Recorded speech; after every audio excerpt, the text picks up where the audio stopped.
Good morning guys, welcome to the world of maths. तो मैं केशव द्विवेदी आपके लिए फिर लेकर आया हूँ आज पार्ट 5, जिसमें हम बात करने वाले हैं टाइम, स्पीड एंड डिस्टेंस की। जब आपने यदि पुरानी वीडियोस नहीं देखी हैं तो उन्हें जाकर के देखिएगा। मैं उम्मीद करता हूँ कि आपने उन वीडियोस को देखा होगा। यदि नहीं देखा है तो जाकर के कवर कर लीजिएगा, जिससे आपके टॉपिक को समझने में आपको बहुत ही आसानी होगी और आपको वो टॉपिक आपको पूरा और बेहतर समझ में आ जाएगा।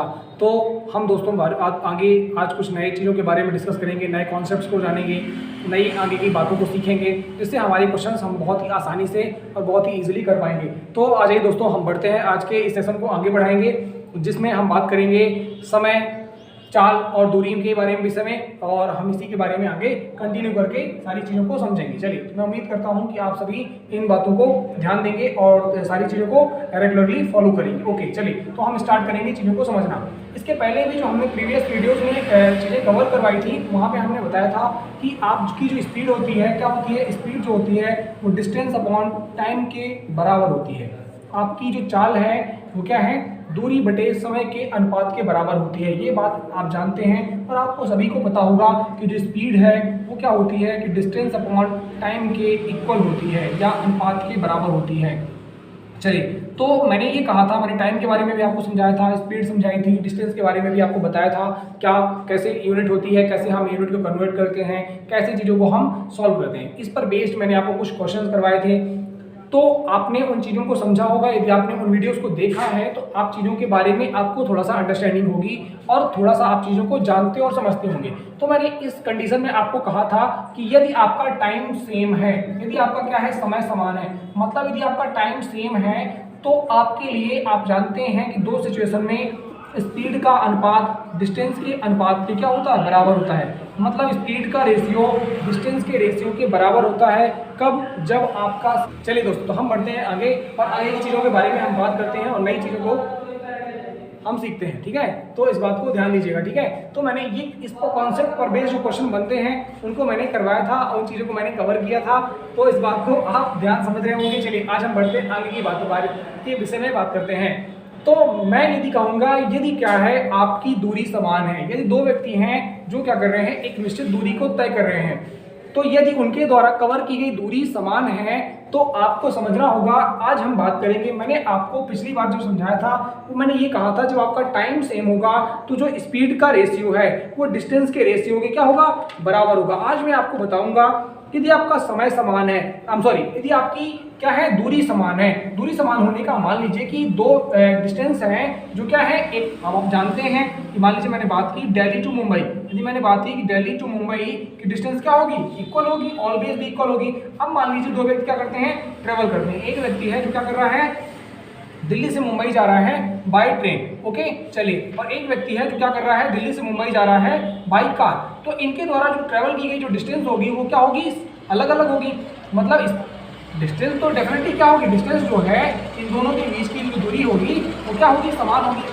यदि दो व्यक्ति दोनों दिल्ली से मुंबई जा रहे हैं तो जो दिल्ली से मुंबई की जो बीच की दूरी होगी ऑलवेज भी सेम, ठीक है। अब समझिएगा बात को, तो ट्रेन की जो स्पीड होगी वो क्या होगी, अलग होगी, और जो कार की जो स्पीड होगी वो क्या होगी, अलग होगी। ये क्या होगी, मान लीजिए मैंने कहा इसे S1 किलोमीटर पर आवर है और ये क्या है आपकी S2 किलोमीटर पर आवर है, तो इनको लगने वाला जो समय होगा ये क्या होगा। तो दोस्तों समझिएगा, यदि किसी भी दो बिंदुओं के बीच की दूरी या दो स्थानों के बीच की दूरी यदि समान है तो दो व्यक्ति, मान लीजिए दो व्यक्ति की चालों का जो अनुपात होगा वह क्या होगा, वह समय के अनुपात के व्युत्क्रमानुपाती होगा। समझिएगा मेरी बात को। मैंने कहा कि यदि आपका डिस्टेंस सेम है तो S बराबर D/T। यदि आपका डिस्टेंस सेम है तो मैंने कहा कि दो व्यक्ति हैं, जो पहला व्यक्ति है जो ट्रेन से जा रहा है उसकी डिस्टेंस क्या है, उसके डिस्टेंस तो इक्वल है, कंफर्म है। चलो, अब क्या है, उसकी स्पीड क्या है, S1 है, और जो उसको लगने वाला समय है वो क्या है, T1 है। अब मान लीजिए एक दूसरा व्यक्ति है जो कार से जा रहा है, इसको मैंने कहा ट्रेन से जा रहा है, इसको मैंने कहा ये कार से दिल्ली से मुंबई जा रहा है, उसके बीच की डिस्टेंस तो क्या होगी, सेम होगी। तो इसके द्वारा जो कवर की गई दूरी है इसे मैंने S2 कहा, इसके द्वारा जो कवर लिया गया जो समय है वो T2 है।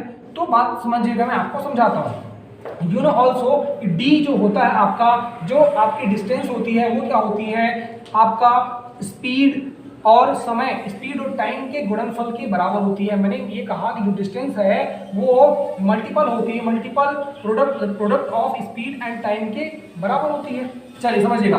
तो मैंने कहा यहाँ पे डिस्टेंस आपकी डी है और डिस्टेंस यहाँ पे डिस्टेंस क्या है, डी है। क्यों ऐसा क्यों है? दो स्थानों या दो नियत बिंदुओं के जो बीच की दूरी होगी वो क्या होगी, हमेशा समान होगी। चलिए, तो इसके द्वारा जो कवर की गई दूरी हो जाएगी वो क्या हो जाएगी, डी बराबर हो जाएगी। दोस्तों समझिएगा मेरी बात को, डी बराबर जो हो जाएगा वो क्या हो जाएगा, S1 T1।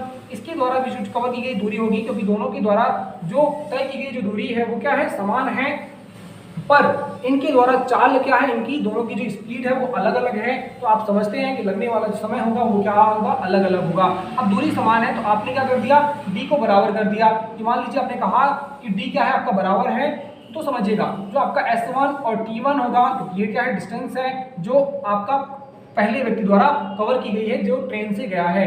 तो ये क्या है, S2 T2 है जो दूसरे व्यक्ति के द्वारा कवर की गई डिस्टेंस है जो कार से, जिसने दिल्ली से मुंबई की डिस्टेंस को कवर किया है। तो आप समझते हैं यदि आप S2 को इधर शिफ्ट करेंगे, S1 upon S2 is equal to हो जाएगा T2 अपॉन T1। इसका मतलब दोस्तों क्या निकल कर आया, दो व्यक्ति हैं, यदि उनके द्वारा तय की गई दूरी या इनके द्वारा कवर्ड जो डिस्टेंस है विच इज इक्वल, तो जो उनके जो स्पीड का चाल होगा, अनुपात होगा, उन दोनों के जो चाल का जो अनुपात होगा वो समय के अनुपात के व्युत्क्रम के बराबर होगा, या समय का क्या होगा, उल्टा होगा। इस बात को समझ में आना बहुत जरूरी है कि क्योंकि इस पर बहुत सारे क्वेश्चन बनते हैं।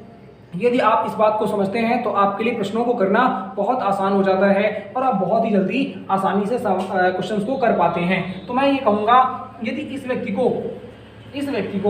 ट्रेन से जो जा रहा है उसकी चाल यदि S1 है, उसको लगने वाला जो समय और क्या होगा, आपका स्पीड का क्या होगा, अपोजिट होगा। क्या होगा, स्पीड का उल्टा होगा। इस बात को दिमाग में रखिएगा और इस बात को आप ध्यान में रख करके ही चीज़ों को आगे बढ़िएगा, तो आपको चीज़ें बेहतर समझ में आएंगी। चलिए आगे बढ़ते हैं, हम आगे की चीज़ों को बात करते हैं। मैं एक आध क्वेश्चन लेता हूँ और आपको समझाता हूँ, लेकिन हाँ इसके पहले ये जो बात है इसको आप ध्यान में रखिएगा और ध्यान में रख के आगे बढ़िएगा। जिस कॉन्सेप्ट को मैंने आपको सिखाया, तो इस बात को यदि आप क्या रखेंगे, समझेंगे, यहाँ पर मैं लिख दूंगा स्पीड से, ठीक है, सॉरी डिस्टेंस से, सॉरी यहाँ पर मैंने लिखा डिस्टेंस आपकी क्या है, इक्वल है। क्या है, डिस्टेंस आपकी इक्वल है, तब की बात मैं कर रहा हूँ। यदि डिस्टेंस इक्वल है तो जो स्पीड का जो क्या होगा, रेशियो होगा, वो टाइम के रेशियो क्या होगा, अपोजिट होगा।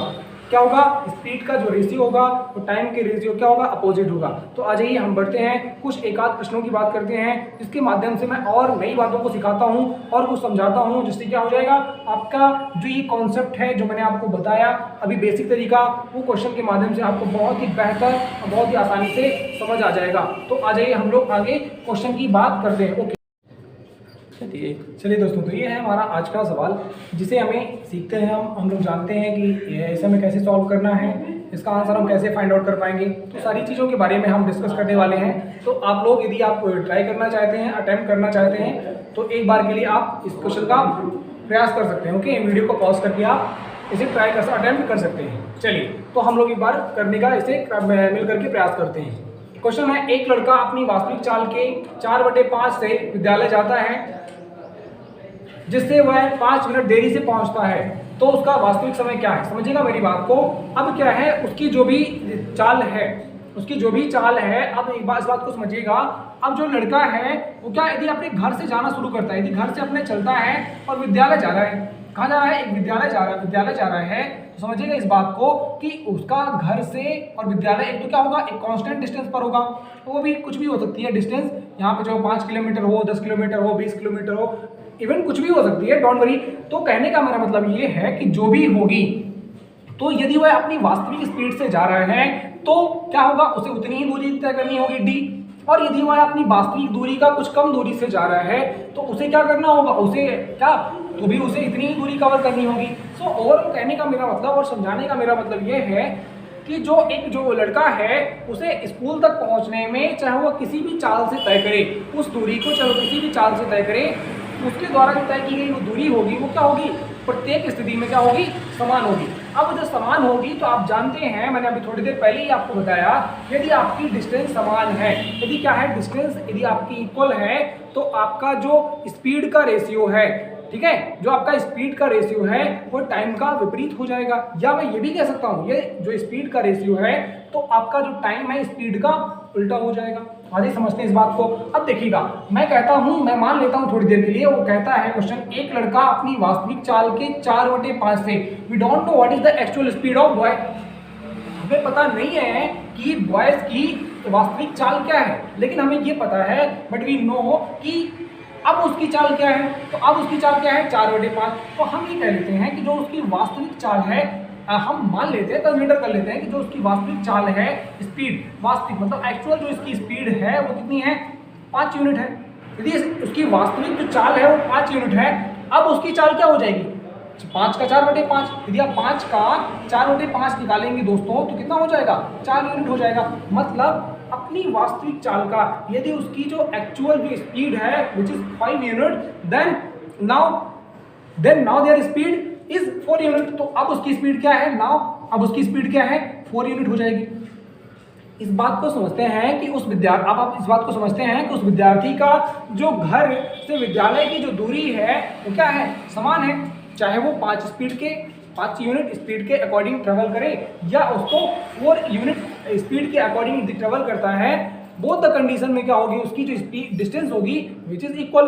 जब यदि ऐसा है तो आप जानते हैं कि s जो होता है वो d/t के बराबर होता है। मतलब क्या हुआ, जो स्पीड है वो डिस्टेंस अपॉन टाइम के बराबर होती है। यदि आपका डिस्टेंस समान है, डिस्टेंस आपकी कांस्टेंट है, नियत है, जो स्पीड होगी वो टाइम में क्या हो जाएगा, उल्टा हो जाएगा। तो आप स्पीड के बारे में पता है, स्पीड के बारे में पता तो आप ऐसा भी तो कर सकते हो, t बराबर d/s, जो टाइम है स्पीड का उल्टा हो जाएगा। अरे टाइम जो है उल्टा हो जाएगा दोस्तों, ये 5 था 1/5, ये 4 था तो 1/4 हो जाएगा। अब आप जानते हैं हमने इनके रेशियो की बात की है, तो अब 5 और 4 का एलसीएम ले लेंगे, 20 हो जाएगा। 5 से डिवाइड करेंगे, यहाँ आ जाएगा 4, यहाँ आ जाएगा 5। देखिएगा दोस्तों, मैंने इसलिए यहाँ पे कहा क्योंकि बहुत सारे प्रश्न ऐसे होते हैं कि आपको बताया जाता है कि एक निश्चित दूरी को तय करने में, मान लीजिए 4 व्यक्ति हैं, कितने व्यक्ति हैं, 4 व्यक्ति हैं, प्रत्येक की आपको चाल के बारे में बता दिया गया। मान लीजिए बोला गया एक की चाल 3 किलोमीटर प्रति घंटा है, दूसरे की 4 किलोमीटर प्रति घंटा है, तीसरे की 6 किलोमीटर प्रति घंटा है और चौथे की 9 किलोमीटर प्रति घंटा है। आपसे ये बोला गया, चलिए, और आपसे ये बोला जाता है कि उनके समय का अनुपात क्या होगा। तो उस स्थिति में दोस्तों करना क्या होगा आपको, कि आपको करना क्या होगा, यू नो ऑल्सो कि जो आपका टाइम होता है which is a disproportional of speed. तो स्पीड का क्या होता है, उल्टा होता है। तो मान लीजिए जैसे मैंने कहा फॉर एग्जांपल के लिए कि उसके पहले वाले का जो समय 3 किलोमीटर प्रति घंटा, तो टाइम 1/3, दूसरे वाले का 4 किलोमीटर प्रति घंटा टाइम स्पीड, तो टाइम 1/4, और तीसरे वाले की मैंने बात की 6 किलोमीटर प्रति घंटा, सो टाइम विल बी 1/6, और चौथे की मैंने बात की 1/9 किलोमीटर प्रति घंटा, so your time will be 1/9। तो क्या देंगे, क्या आप इन चारों का एलसीएम लेने के बाद एलसीएम लेकर के और अब इसे सॉर्ट आउट कर देंगे तो आपका आंसर इजीली आपको ये पता चल जाएगा कि समय का अनुपात क्या है। ओके, लेकिन जब हमारे पास सिर्फ 2 रेशियो होते हैं तो हम डायरेक्टली उन्हें उल्टा कर देते हैं, 4 ये हो गया 5 ये हो गया। इस बात को आप समझ के रखिएगा, इसीलिए मैंने आपको समझा दिया क्योंकि अभी हम सीख रहे हैं चीज़ों को। तो मैंने आपको बहुत छोटी सी बात है जिसे यदि आप जानते हैं देन ओके, यदि आप नहीं जानते अब आप जान गए होंगे, इसलिए मैंने आपको ये बात बता दी और समझा दी। तो मेरा कहने का मतलब ये हुआ, जो पहले टाइम आपका 5 स्पीड 5 यूनिट थी से 4 हो गई, तो टाइम लेकिन क्या हो गया आपका 4 से 5 हो गया। जब आपकी 2 स्थितियां होंगी, 2 स्थितियों में जो स्पीड का जो अनुपात होगा, टाइम बिल्कुल क्या हो जाएगा अपोजिट, 5 से 4 हुआ, टाइम आपका 4 से 5 हो गया। ओके, सिंपल सी बात है, यदि आपकी स्पीड कम होगी तो आपको समय ज़्यादा लगेगा, यदि आपकी स्पीड ज़्यादा होगी तो आपको समय कम लगेगा। लेकिन हुआ क्या, यहाँ पे स्पीड कम हो गई तो समय जो होगा वो क्या हो जाएगा, ज़्यादा हो जाएगा। क्या हो जाएगा दोस्तों, समय जो हो जाएगा वो ज़्यादा हो जाएगा। इस बात को आप समझिएगा, यदि आप ऐसा समझते हैं तो मैं उम्मीद करूँगा कि आपको बात समझ में आ गई होगी। अब आप देखिएगा, अब यदि उसने अपनी स्पीड को कम किया है, पहले जो भी थी 5 मिनट थी उसने 4 मिनट कर दिया है, तो उसे देरी कितनी हो गई, 5 मिनट की देरी हो गई। इसका मतलब क्या है, समझिएगा बात को, 5 मिनट लेट हो गया, इसका मतलब उसे ज़्यादा समय लगा। क्या लगा, ज़्यादा समय लगा। तो 4 यूनिट जो उसे समय लग रहा था पहले, उसने जैसे ही अपनी चाल को कम किया, चाल को अपनी कम किया, तो उसे लगने वाला समय हो गया वो क्या हो गया, ज़्यादा हो गया। और लेट ज़्यादा टाइम लगने का मतलब क्या हुआ, यदि आप किसी स्थान पर 10 मिनट में पहुँचते हैं, इसका मतलब आपको समय लग रहा है, कम समय लग रहा है। ये मान लीजिए वापस दूसरी बार जब जाते हैं तो वही आपको दूरी वहीं पहुंचने में उसी स्थान पर आपको 20 मिनट का समय लग रहा है। आप क्या कहेंगे, मुझे 10 मिनट का ज़्यादा समय लग गया। अरे तो यहाँ पर एक हमारे हिसाब से 1 यूनिट का समय लगा है, इनके हिसाब से, प्रश्न के हिसाब से इन्हें 5 मिनट ज़्यादा समय लगा है, मतलब 5 मिनट देरी से पहुंचे हैं। तो इनका जो वास्तविक समय हो जाएगा, एक यूनिट की वैल्यू 5 है। कैसे पता चला मुझे, क्योंकि समय मेरा पहले 4 था, then now become 5। It means increment 1 unit का क्या हो गया, इंक्रीमेंट हो गया। सो मैंने यहाँ पे ट्रिपल डैश इसलिए लगाए हैं, इसका मतलब ये होता है कि 1 यूनिट की जो वैल्यू इक्विवेलेंट है 5 यूनिट के, 5 मिनट के, नॉट अब 5 मिनट के। तो आपका 4 यूनिट की वैल्यू क्या हो जाएगी, 20 मिनट हो जाएगी। तो आपसे ये पूछा गया था, अच्छा जब अपनी वास्तविक चाल से चलेगा, ये क्या है, वास्तविक चाल है, अब उसके वास्तविक चाल के रिस्पेक्ट में लगने वाला क्या समय है, उसे 20 मिनट लगेगा। और जो क्या करेगा, अपनी वास्तविक स्पीड का 4/5 चलेगा, तो उसमें लगने वाला समय क्या होगा, 1 यूनिट की वैल्यू 5 मिनट, तो 5 यूनिट की वैल्यू हो जाएगी दोस्तों 25 मिनट हो जाएगी, तो उससे 25 मिनट लगेगा। तो समझ गए होंगे आप बात, मैं ऐसी उम्मीद करता हूं, मैं ऐसी आशा करता हूं कि आप चीज़ों को समझ गए होंगे। ओके, तो इस बात का आप ध्यान देंगे और चीज़ें आपको बेहतर समझ में आ जाएंगी।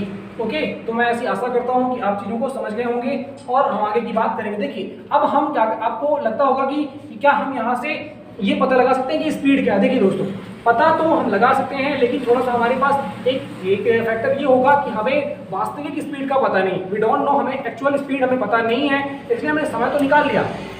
ओके, लेकिन हमारे लिए ये निकाल पाना कि हमें, चूंकि ये नहीं पता कि ये जो हमें वास्तविक चाल किसमें दी गई है, ठीक है, तो हमारे लिए थोड़ा सा अनसर्टेनिटी हो जाएगी यदि हम निकालेंगे। तो एक्चुअल तरीका है, निकाल सकते हैं, लेकिन हम थोड़ा सा कंफर्म नहीं कर सकते कि स्पीड या जो डिस्टेंस है वो कितनी होगी, क्योंकि एक अप्रोच ये होती है कि जो आपका टोटल डिस्टेंस होती है, ध्यान दीजिएगा, टोटल डिस्टेंस होती है वो होती है आपका जो होती है S1 इनटू S2। एक तरीका होता है जो मैं आगे की बातें, आगे की वीडियोस में डिस्कस करूंगा, आज तो मैं डिस्कस नहीं करूंगा क्योंकि थोड़ा सा दिक्कत हो जाएगी इस क्वेश्चन में, आपको लगेगा कंफ्यूजन क्रिएट होना स्टार्ट हो जाएगा।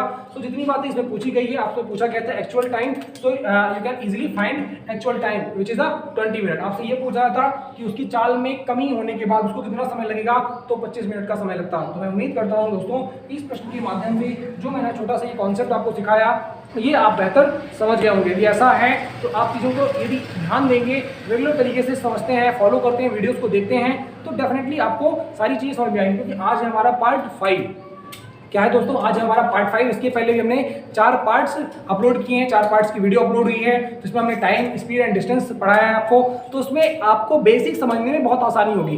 अभी हम आने वाले समय में बहुत सारे पार्ट लेंगे, छोटे छोटे पार्ट्स की वीडियो बना करके अपलोड करेंगे, जिससे ये होगा कि आपको समझने में बहुत आसानी होगी और पूरा टॉपिक जो है आपका वो प्रॉपर्ली आप अंडरस्टैंड कर पाएंगे। तो मैं समझता हूँ कि आप चीज़ों को रेगुलरली फॉलो करेंगे, यदि आप ऐसा कर रहे हैं तो आप बेहतर कर रहे हैं और बेहतर चीज़ों को आप समझ भी पाएंगे। तो दोस्तों यदि आपने, मैं आपसे एक बात कहूँगा, यदि चैनल को सब्सक्राइब नहीं किया तो सब्सक्राइब कर लीजिएगा। यदि आपने वीडियो को लाइक नहीं किया तो लाइक करिएगा और दोस्तों के साथ में शेयर जरूर करिएगा, जिससे हम आपके लिए कुछ बेहतर करते हैं तो हम और अभी आगे तक पहुंचा पाएँ आपके माध्यम से। तो इन चीज़ों को फॉलो करिएगा दोस्तों रेगुलर तरीके से। बाकी भी आप यदि देखना चाहते हैं, टॉपिक्स को समझना चाहते हैं, तो बाकी भी प्लेलिस्ट अवेलेबल है, हमने पढ़ा रखा है, वहाँ जाकर के आप उन्हें देख सकते हैं। तो मैं उम्मीद करूँगा दोस्तों कि आप इन बातों को फॉलो करेंगे और आगे बढ़ेंगे। तब तक के लिए तो आज की इस वीडियो में हम आपको इतना ही बात करेंगे। आगे की जो अगली वीडियो जो हमारी होगी उसमें कुछ हम नई बातें करेंगे, जिससे हम आपको कुछ नया सिखाएंगे। तो आज के लिए दोस्तों इतना ही, वापस मिलेंगे अगली वीडियो में। तब तक के लिए thank you, have a nice day and God bless you to all. Thank you to all of you.